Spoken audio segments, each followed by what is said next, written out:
I ara ve l'Arcàdia de les Lletres. Vindrà per partida doble.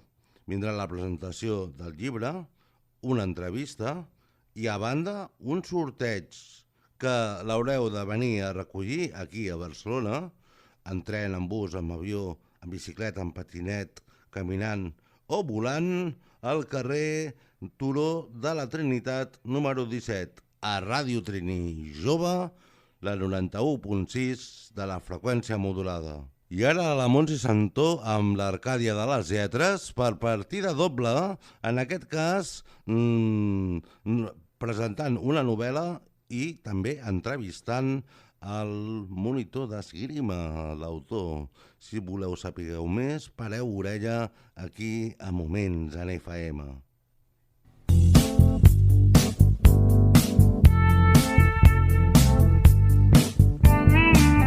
L'Arcàdia de les Lletres amb Montse Santó. Now here you go again, you say you want your freedom. Well, who am I to keep it down? It's only right. Hola, bona tarda, soc Montse Santó, us parlo des de l'Arcàdia de les Lletres. Avui tenim el goig d'entrevistar en Frank Guinart i Palet, autor del llibre El monitor d'esgrima i altres històries. Hola, Frank. Hola, què tal? Molt bé. Mira, els oients estic segura que voldran conèixer-te una mica més i he preparat una sèrie de preguntes que ens agrada molt que ens contestis. Per exemple, tens 2 llibres publicats, La paret de les mentides i El monitor d'esgrima i altres històries. Ens fas 5 cèntims? Em pensava que anaves a preguntar-me els títols dels llibres que els acabes de dir tu. A veure, El monitor d'esgrima i altres històries és el segon, és el més recent, que va sortir el desembre de l'any passat, i La paret de les mentides i altres històries és del 2017. Els 2 llibres són 2 llibres de relats curts. El primer d'ells és tot un conjunt de relats curts premiats, amb el que vaig tenir la gosadia de publicar-lo perquè m'estaven insistint, vinga, publica-ho, fes el recull d'aquests premis i tal, i al final em vaig atrevir i va anar a la mar de bé. I el segon és que quan ja has tret un en vols tenir un altre, i són també relats curts i tenen una mica un nivell, diguem-ne, argumental, temàtic i d'inquietud similar als dos llibres. Per exemple, ens podries dir algun d'aquests temes que toques en els teus relats? A veure, jo toco un tema, sempre un tema emocional de fondo que flota en tots els relats. A vegades és més, està focalitzat en temes en els que hi ha alguna història que d'alguna manera pot tenir un cert paral·lelisme a la realitat o fins i tot podria ser biogràfic, i altres que poden ser més de caire fantasiós, no? Però sempre hi ha un component emocional en el qual la intenció de l'autor, que en aquest cas soc jo, és despertar alguna cosa. El relat no té per què, la gent no té per què identificar-se amb els relats, però sí que els hi pot despertar alguna cosa. Aquesta és la meva màxima intenció, amb els 2 llibres. Molt bé. Tens algun projecte nou en el que estiguis treballant? A veure, el tema de relats curts, probablement abans que em mori en trobaré algun altre, no? Però el que jo faig moltíssim és poesia, des de fa molts anys. Vaig començar amb el tema dels relats curts, però en paral·lel sempre he hagut la poesia flotant. I llavors jo tinc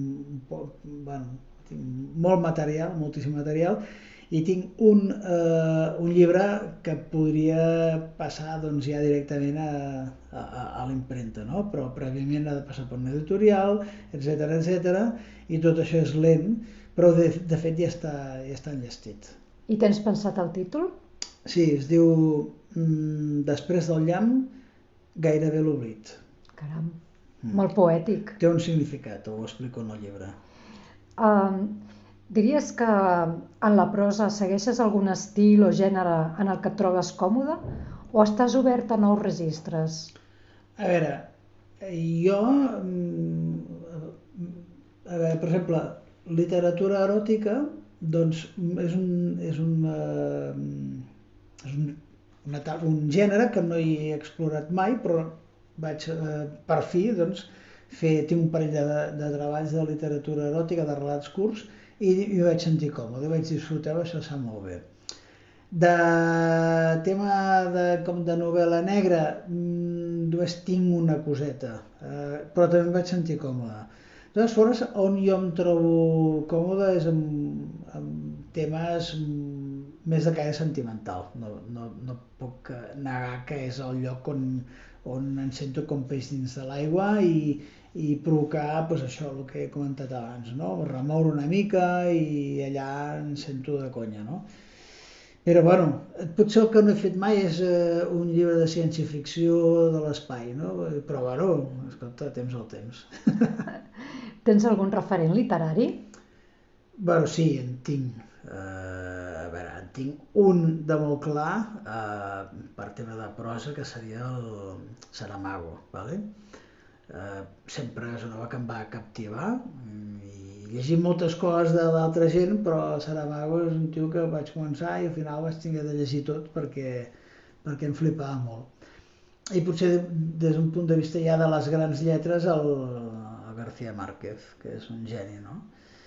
Bueno, i te'n podria dir molts més, però ja amb aquests dos per prosa ja quedaria. Llavors, en tema poètic, doncs et diria que els que m'agraden són els que he treballat. Segurament n'hi ha moltíssims que desconec i que tindré el goig de llegir més endavant, però ara, per exemple, els que he llegit obres completes és, per exemple, de Vinyoli, de Francesc Garriga Barata i de la Joana Raspall, i com que els he llegit molt, els he estimat molt. I bé, Martí Pol no cal dir-ho perquè això ho arrosseguem des de que fem el batxillerat, des que fèiem BUP, no? Tots vam llegir Martí Pol, no?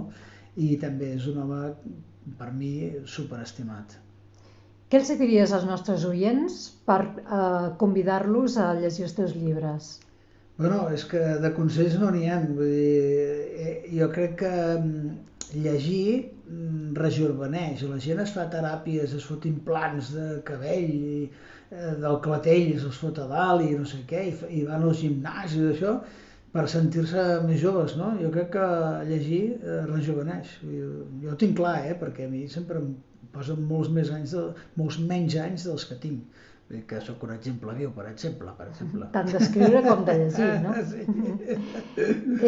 Com veus el panorama actual de les editorials a l'hora de publicar amb autors novells? Creus que evolucionem o involucionem? Jo crec que hi ha un problema, tot el món editorial ha passat com tot, no? És un negoci, el capitalisme ho ha envaït tot, no? Hi havia editorials fa molts anys, que n'hi havia molt menys que ara, però que tenien aquest sentiment d'apostar per la gent desconeguda, per donar-los un cop de mà, i vinga, hi havia aquest punt social, no? Aquesta sociabilització de la creativitat, no? Ara això s'ha acabat i ara tot és negoci, tot és productivitat, tot és a veure què en trauré, quins beneficis trauré d'aquest llibre, que la gent novella ho tenen magre, ho tenim magre. I en català, doblement magre. Llavors ja ho tenim, vull dir, allò que mires el plat de sopa i només hi ha aigua, m'entens? És complicat. Els llibres en paper o virtuals? Els llibres que siguin bons, que siguin bons. Jo per llegir prefereixo el format paper. Però, bueno, jo he vist gent que treballa amb e-books i tal, i també són molt còmodes, i escolta, i si vius en un pis aquí a Barcelona que et foten uns saulassos de lloguer tremendos i no pots tenir estanteris per posar els llibres, doncs el llibre electrònic és una molt bona solució. La pretensió teva és fer-te un lloc en el món literari o escrius per afició? Bueno, jo escric per afició totalment. Escric per afició i escric bàsicament, i això ho diu tothom, però és cert, jo escric per necessitat.